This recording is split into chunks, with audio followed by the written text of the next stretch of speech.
আমাদের নির্বাচনের অনেকাংশ জুড়েই কিন্তু পরিবেশ ছিল এবং নির্বাচনের পরেও কিন্তু অনেকাংশ জুড়ে আমরা পরিবেশ নিয়ে কাজ করছি। আমি দু একটা সাকসেস স্টোরি দেবো, অনেকগুলো ব্যর্থ স্টোরি আমাদের আছে।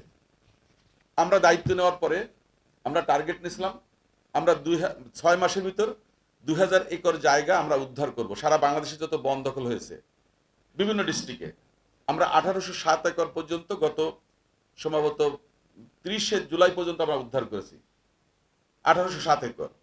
এবং আপনারা আসলে আমি অফিসের ডাটা দিতে পারবো, সবকিছু দিতে পারবো যে কোথায় কোথায় করা হয়েছে। তো এটা হলো একটা সাকসেস স্টোরি। তারপর আমি সুন্দরবনের পাশের মানুষ, প্রত্যেক বছর আমার টক শোতে এসে আলোচনা করতে হতো যে বনে আগুন লাগা নিয়ে। আমরা ফেব্রুয়ারি মাসে দায়িত্ব নিলাম 17 তারিখে। আমি আমাদের সংশ্লিষ্ট বন কর্মকর্তাদের নিয়ে বসলাম, পরিষ্কার করে বলে দিলাম আগুন এই জায়গায় লাগে এই কারণে লাগে, এটা যদি না ঠেকাতে পারেন আপনার ওখানে থাকার দরকার নেই। আর আগুন লাগলে আমি আপনাদের চাকরিতেও আগুন লাগাবো। সুতরাং এবছর প্রথমবারের মতো সুন্দরবনে কোনো আগুন লাগেনি। তো আমি বলছি যে আমরা কিন্তু মনিটরিং করার চেষ্টা করছি।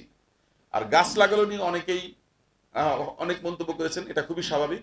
কারণ আগে একটা শব্দ ছিল, ডিসি সাহেব প্রত্যেক বছর এইখানে এসে স্যার গাছ লাগায়, মানে নির্দিষ্ট জায়গায় ডিসি সাহেব গাছ লাগায় প্রত্যেক বছর, বৃক্ষরোপণ সপ্তাহে বাই করে। আমরা ওই ট্রেডিশন থেকে বেরিয়ে আসার জন্য কাজ করছি। আমি ব্যক্তিগতভাবে গত সপ্তাহে মানে এই উইকের প্রথম দিকে শনি রবি সোম আমি 3 দিন কক্সবাজার জেলায় কাটিয়েছি, কারণ আমরা প্রায় 40 লক্ষের উপরে বেশি গাছ লাগাইছি শুধু কক্সবাজারে। আমি পাহাড়ে উঠে দেখেছি ওখানে টেকনাফে এবং উখিয়াতে চমৎকারভাবে গাছ লাগিয়েছে। আপনারা গিয়ে দেখে আসতে পারেন। একটা পাহাড়ে 1 লাখের মতো গাছ লাগিয়েছে, আর একটা পাহাড়ে 3,75,000 গাছ লাগিয়েছে, 3 কিলোমিটার 4 কিলোমিটার লম্বা। তো যেখানে গাছ লাগানো হয়েছে আমাদের অর্জুন গাছগুলো মনে হচ্ছে যে তাকিয়ে আছে, মানে লাল আর সবুজ টাইপের একটা, মানে যেহেতু জুন মাসে লাগাইছে বাই দিস টাইম ওটা খুব দৃশ্যমান হচ্ছে। তারপরে আমাদের কদম ফুল গাছ, অনেক বড় পাতা, সেগুলো সব আছে। পাখিদের জন্য গাছ লাগানো হয়েছে, 30 প্রজাতির গাছ লাগানো হয়েছে ওখানে, নিম, তারপরে আপনার আমাদের ফলজ বনজ সব ধরনের গাছ লাগানো হয়েছে।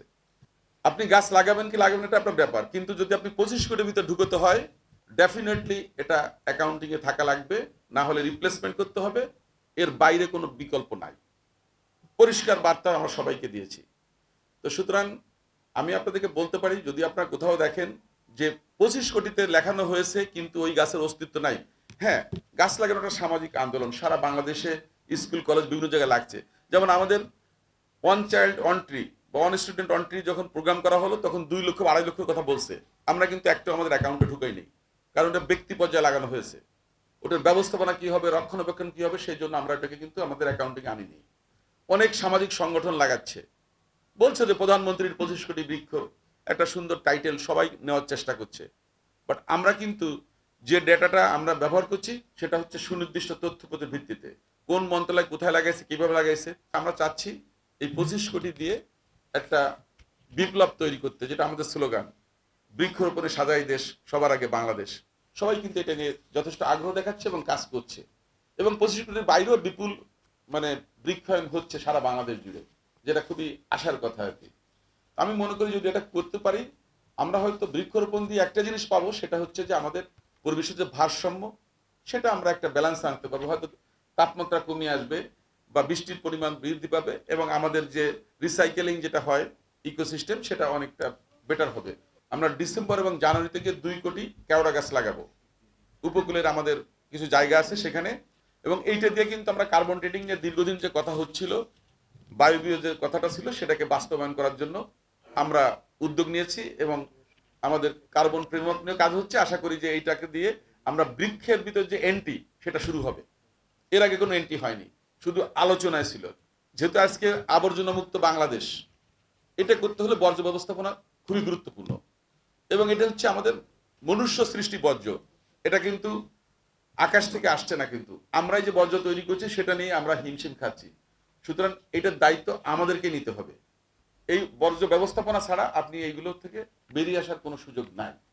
আবার যখন মাতুইল ল্যান্ডফিল ভিজিট করতে গেলাম, আমি দেখলাম যে এখানে ওয়েস্ট টু রিসোর্স যেটা, সেটাকে সত্যিকার অর্থে এখানে হচ্ছে। এখানে অনেকগুলো বাই প্রোডাক্ট করছে, তারা সার বানাচ্ছে, আবার পোল্ট্রি ফিড বা মাছের ফিড এগুলো বানাচ্ছে, অনেক কিছু করছে। আবার এবার চিটাগাং গিয়ে আমি দেখলাম যে আমাদের ওখানে ক্লিন ডেভেলপমেন্ট মেকানিজম যেটা আর কি, মানে সিডিএম এর আওতায় যেটা হচ্ছে, ওখানে ডিপার্টমেন্ট অফ এনভায়রনমেন্টরা প্রজেক্ট করছে মিঠাছড়িতে।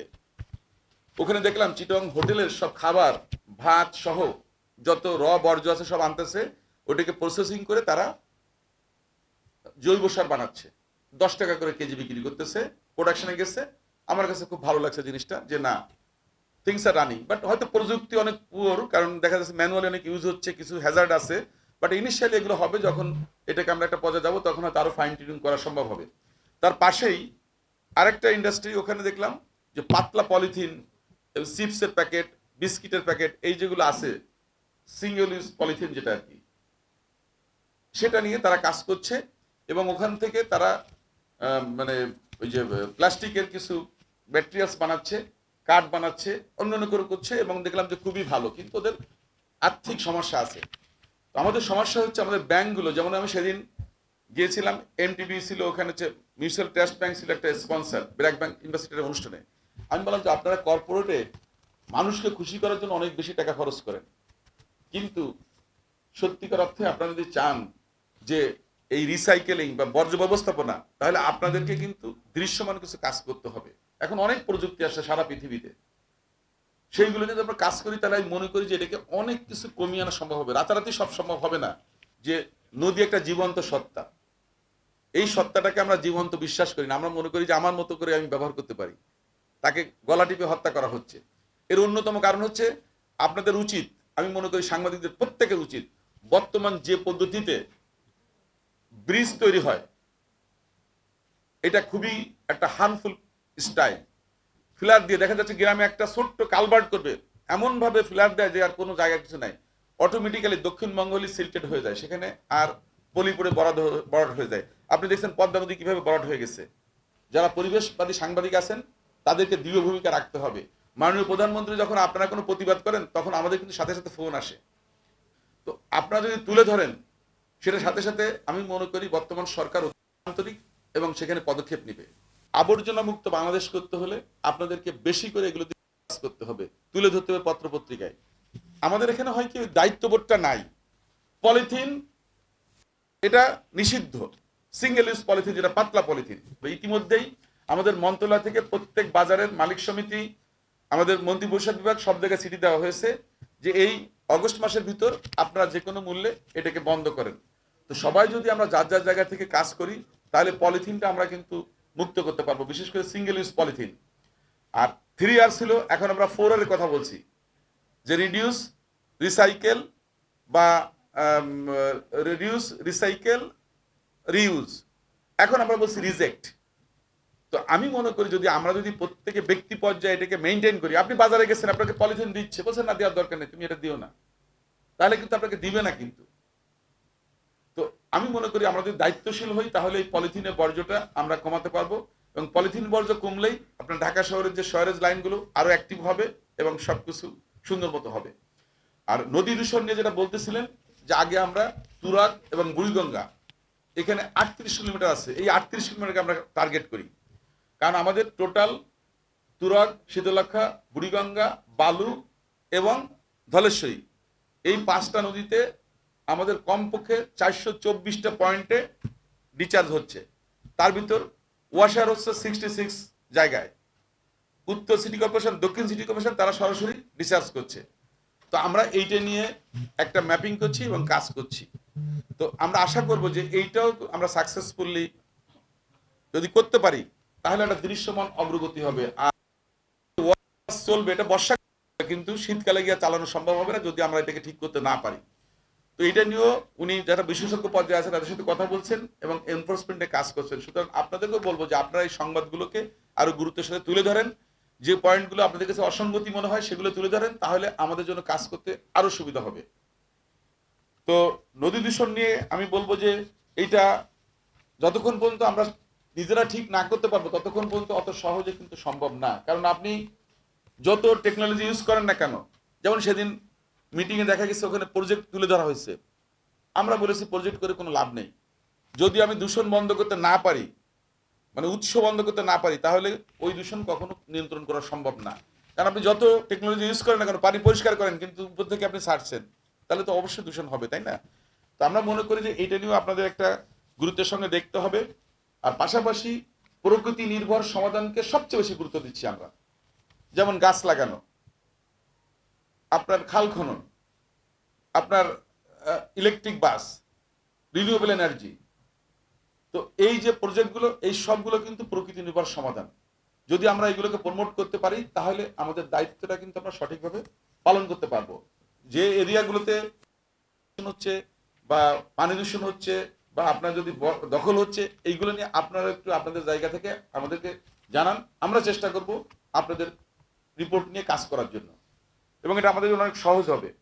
অর্গানিক ওয়েস্টকে আমরা যদি আপনাদেরও করতে পারেন ব্যক্তি পর্যায়ে, যদি আমরাকে এটাকে সত্যিকার অর্থে যদি কম্পোস্ট করে, যদি আমরা সার করে যদি ব্যবহার করতে পারি, সেটা অনেক ভালো হবে। কারণ অর্গানিক ওয়েস্ট যদি আমরা ল্যান্ডফিলে পাঠাই, একদিকে লোড বাড়বে, আর একদিকে আমাদের মানে একটা সম্ভাবনা কিন্তু নষ্ট হবে।